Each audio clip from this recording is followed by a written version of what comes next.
ಪರಿಹಾರದ ಬಗ್ಗೆ ಅಮೆರಿಕ ಮತ್ತು ಇರಾನ್ ನಡುವೆ ಆಗ್ತಾ ಇರುವಂತಹ ಬೆಳವಣಿಗೆಗಳು. ನೀವು ನೋಡಿ, ಯುದ್ಧ ಶುರುವಾದ ನಂತರ ಅಮೆರಿಕ ಇರಾನ್ ಮೇಲೆ ಏಕಾಏಕಿಯಾಗಿ ದಾಳಿ ಮಾಡಿದ್ದನ್ನು ನೋಡಿದ್ವಿ. ಇಸ್ರೇಲ್ ಕೂಡ ದಾಳಿ ಮಾಡ್ತು, ಮೂಲಭೂತ ಸೌಕರ್ಯಗಳ ಮೇಲೆ ದಾಳಿ ಮಾಡ್ತು, ವಿದ್ಯುತ್ ಕೇಂದ್ರಗಳ ಮೇಲೆ ದಾಳಿ ಮಾಡ್ತು. ಯಾವ ಸೇತುವೆಗಳು ಇರಾನ್ನ ಆರ್ಥಿಕ ಶಕ್ತಿಗಳು ಅಂತ ಇರಾನ್ ಕರೆದುಕೊಳ್ತಾ ಇತ್ತಲ್ಲ, ಅವುಗಳ ಮೇಲೆ ದಾಳಿ ಮಾಡೋ ಪ್ರಯತ್ನವನ್ನು ಮಾಡಿ ಅವುಗಳನ್ನು ನಾಶಪಡಿಸುವಂತಹ ಪ್ರಯತ್ನಕ್ಕೂ ಕೂಡ ಅಮೆರಿಕ ಮುಂದಾಗಿತ್ತು.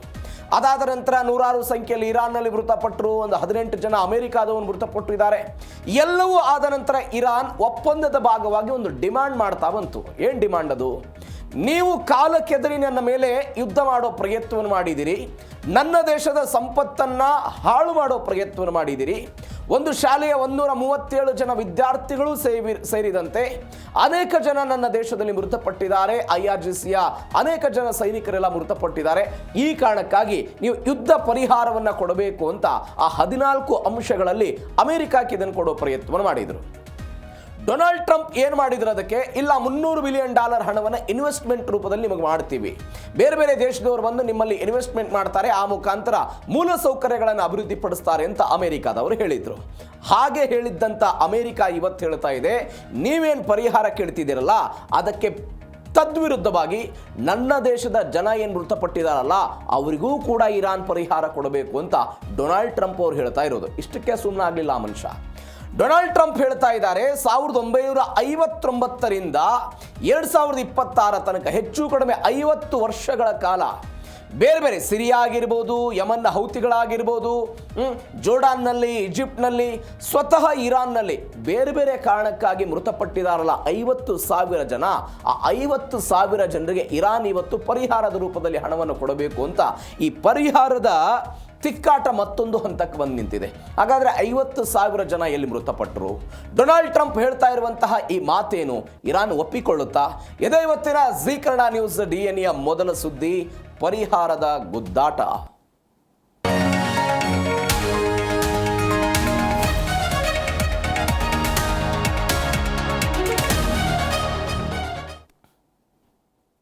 ನಾವು ಇಷ್ಟು ದಿನಗಳ ಕಾಲ ಈ ಯುದ್ಧವನ್ನು 2-3 ಆ್ಯಂಗಲ್ಗಳಲ್ಲಿ ನೋಡೋ ಪ್ರಯತ್ನವನ್ನು ಮಾಡಿದ್ವಿ. ಒಂದು, ಪರಮಾಣು ಕಾರ್ಯಕ್ರಮಕ್ಕೆ ಸಂಬಂಧಪಟ್ಟದ್ದು.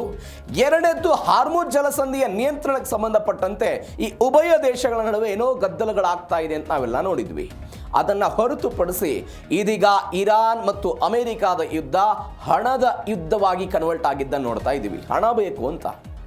ಯಾವ ಇರಾನ್ ಮೂಲ ಸೌಕರ್ಯಗಳನ್ನು ಕಟ್ಟಬೇಕು, ತೈಲ ಸಂಸ್ಕರಣಾ ಘಟಕಗಳ ಮೇಲೆ ದಾಳಿಯಾಗಿದೆ, ಹಾರ್ಮುಜ್ನ ಆಯಕಟ್ಟಿನ ಪ್ರದೇಶಗಳನ್ನು ಗುರಿಯಾಗಿಸಿಕೊಂಡು ಅಮೆರಿಕಾದವರು ದಾಳಿ ಮಾಡಿದರು, ಅವುಗಳನ್ನು ಪುನರಪಿ ಕಟ್ಟಬೇಕಾದಂಥ ಅನಿವಾರ್ಯತೆ ಇದೆ. ಇವೆಲ್ಲಕ್ಕಿಂತ ಹೆಚ್ಚಾಗಿ ಈ ಸೇತುವೆಗಳನ್ನು ಡೆಮಾಲಿಷ್ ಮಾಡೋ ಪ್ರಯತ್ನವನ್ನು ಅಮೆರಿಕಾದವರು ಮಾಡಿದರು. ಸೇತುವೆಗಳನ್ನು ಗುರಿಯಾಗಿಸಿಕೊಂಡು ಅವುಗಳನ್ನು ದಾಳಿ ಮಾಡೋ ಪ್ರಯತ್ನವನ್ನು ಮಾಡಿದರು, ಅವನ್ನೂ ಕೂಡ ಸಂಪೂರ್ಣವಾಗಿ ನಾಶ ಮಾಡಿದರು.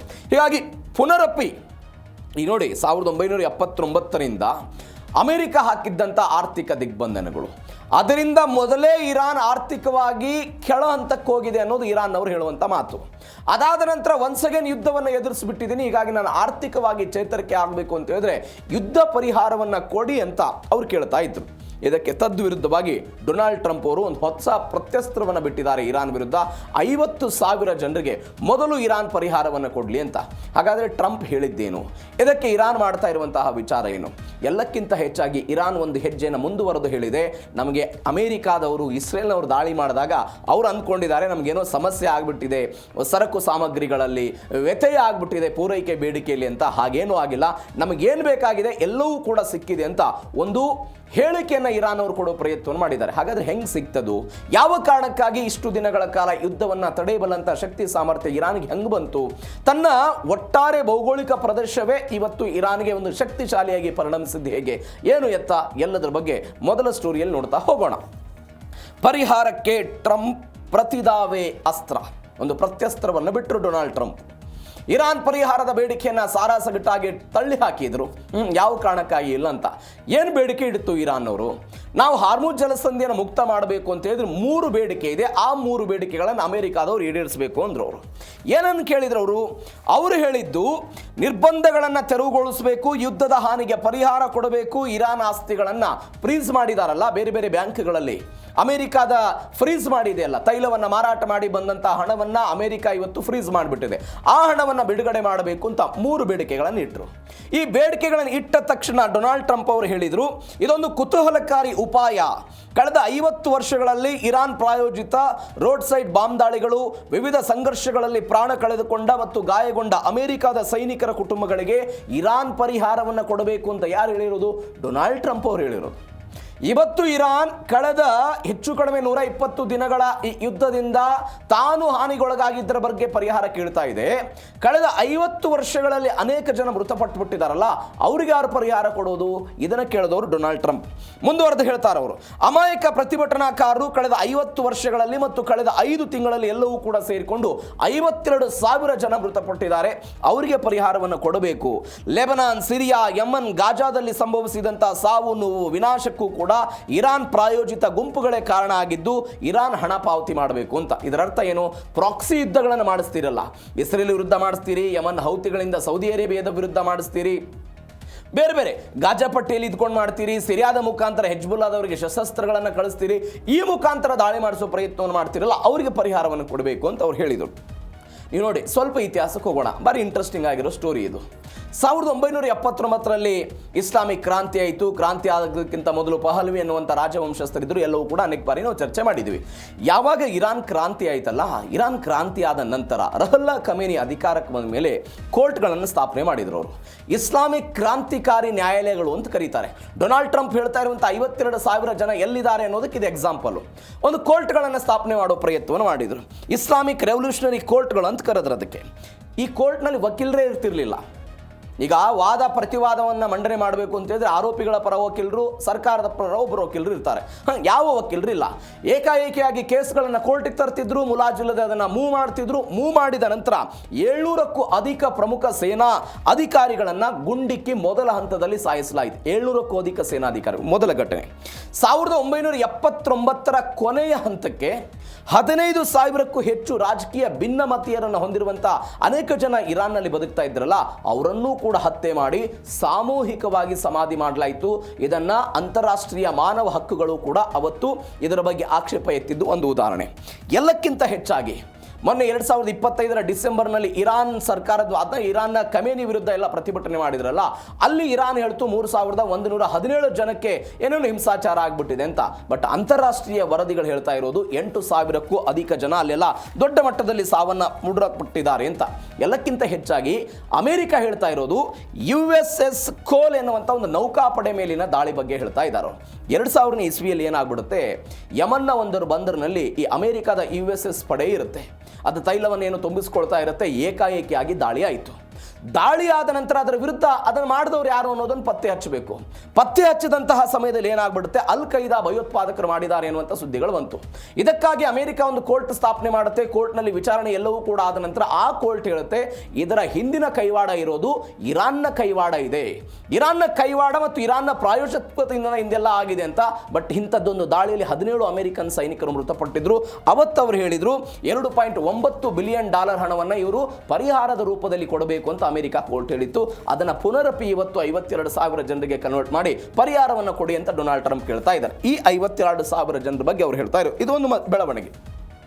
ಎರಡನೇ ಬೆಳವಣಿಗೆ ಏನಾಗಿದೆ ಅಂತ ಹೇಳಿದರೆ, ದಿಗ್ಬಂಧನಕ್ಕೆ ಇರಾನ್ ಒಂದು ಸೀಕ್ರೆಟ್ ರೂಟ್ ಅನ್ನು ಪತ್ತೆ ಮಾಡಿಕೊಂಡಿದೆ. Secret root. ಅಮೆರಿಕ ನೌಕಾ ದಿಗ್ಬಂಧನವನ್ನು ಇರಾನ್ ಮೆಟ್ಟಿ ನಿಲ್ಲುತ್ತಾ ಅನ್ನುವಂಥದ್ದು ಒಂದು ಪ್ರಶ್ನೆ.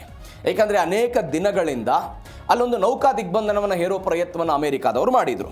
ರಾಷ್ಟ್ರೀಯ ಭದ್ರತಾ ಮಂಡಳಿಗೆ ಹೊಸ ವಾರ್ ಟೈಮ್ ಕಮಾಂಡರ್ ನೇಮಕ ಮಾಡಿದ್ದಾರೆ. ನಾನು ನಿನ್ನೆಯೂ ಕೂಡ ಇದ್ರ ಬಗ್ಗೆ ಹೇಳಿದೆ. 7,000 ಕಿಲೋಮೀಟರ್ ಭೂಗಡಿ ಇದೆ. ಅದಾದ ನಂತರ 3,000 ಕಿಲೋಮೀಟರ್ ಕರಾವಳಿ ತೀರವೂ ಕೂಡ ಇರಾನ್ಗೆ ಇರೋದು. ಅವೆಲ್ಲವೂ ಕೂಡ ಅವರಿಗೆ ಒಂದು ಬಲವಾಗಿ ಪರಿಣಮಿಸಿದೆ ಅಂತ.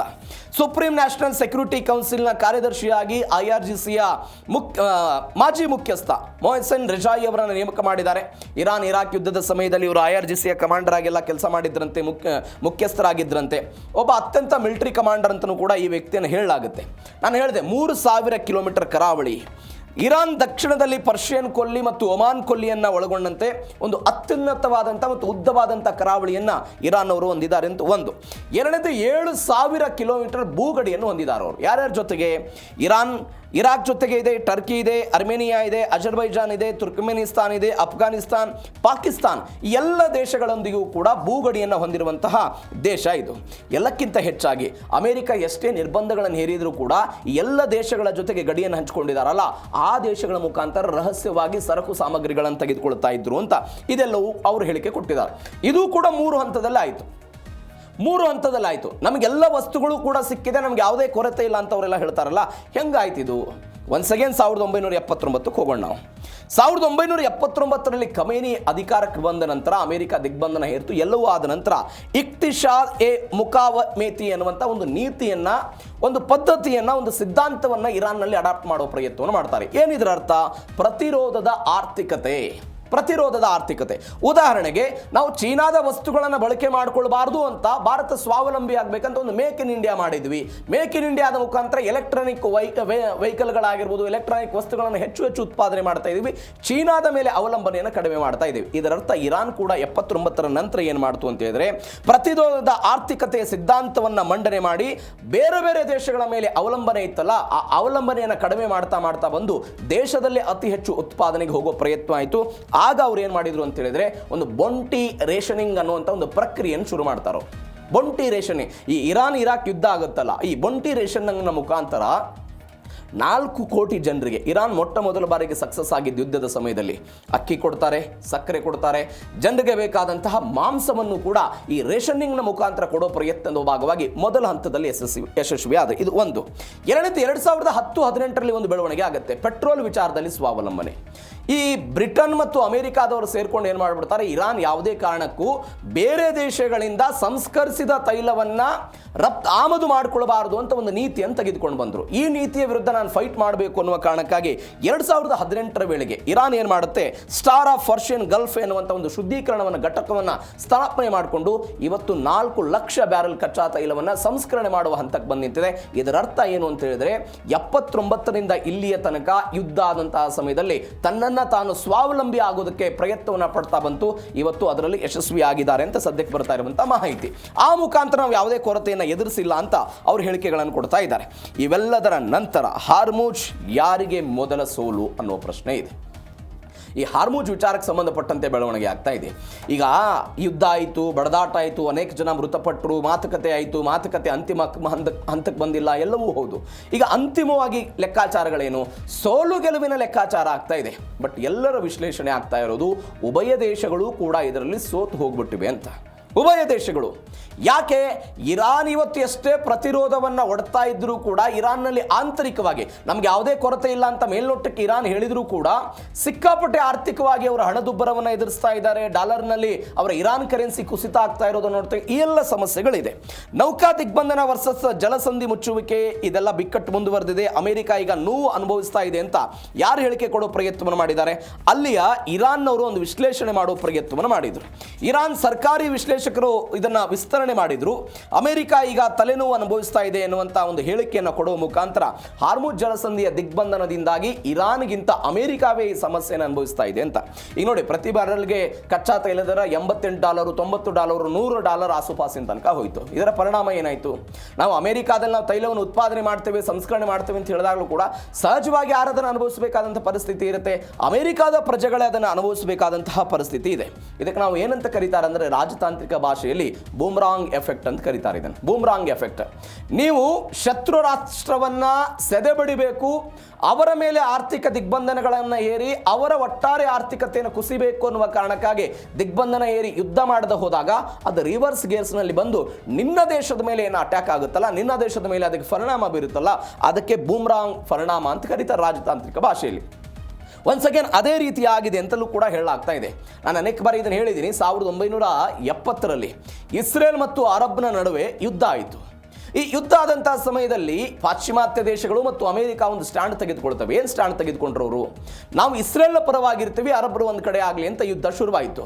ಇಸ್ರೇಲ್ ಪರವಾಗಿ ಇವರು ಬಂದಿದ್ದಕ್ಕೆ ಒಪೆಕ್ನ ರಾಷ್ಟ್ರಗಳು ಏನು ಮಾಡಿಬಿಡ್ತಾರೆ, ನಾವು ಈ ಪಾಶ್ಚಿಮಾತ್ಯ ದೇಶಗಳು ಮತ್ತು ಅಮೆರಿಕಕ್ಕೆ ಏನು ತೈಲ ಪೂರೈಕೆ ಇತ್ತಲ್ಲ ಅದನ್ನು ಸಂಪೂರ್ಣವಾಗಿ ಸ್ಥಗಿತ ಮಾಡಿಬಿಡ್ತೀವಿ ಅಂತ ಒಪೆಕ್ ದೇಶಗಳು ಒಂದು ನಿರ್ಧಾರ ತೆಗೆದುಕೊಂಡ್ರು. ಇಸ್ರೇಲ್ ಪರವಾಗಿ ಅವತ್ತು ಬಂದು ನಿಂತಿದ್ದಕ್ಕೆ ಪರಿಣಾಮ ಹೆಂಗಾಯಿತು ಅಂತ ಹೇಳಿದ್ರೆ, ಅಮೆರಿಕಾದಲ್ಲಿ ಪೆಟ್ರೋಲ್ಗೆ ಇವತ್ತು ರಷ್ಯಾದಲ್ಲಿ ಹೆಂಗೆ ರೇಷನಿಂಗ್ ಮಾಡಿದಾರೋ ಅದೇ ರೀತಿಯಾಗಿ ಅಮೆರಿಕಾದಲ್ಲೂ ಕೂಡ ರೇಷನಿಂಗ್ ಮಾಡಲಾಯಿತು. ಕಿಲೋಮೀಟರ್ ಗಟ್ಟಲೆ ತೈಲದ ವಿಚಾರಕ್ಕಾಗಿ ಅಮೆರಿಕಾದಲ್ಲಿ ಸಮಸ್ಯೆ ಆಗಿತ್ತು.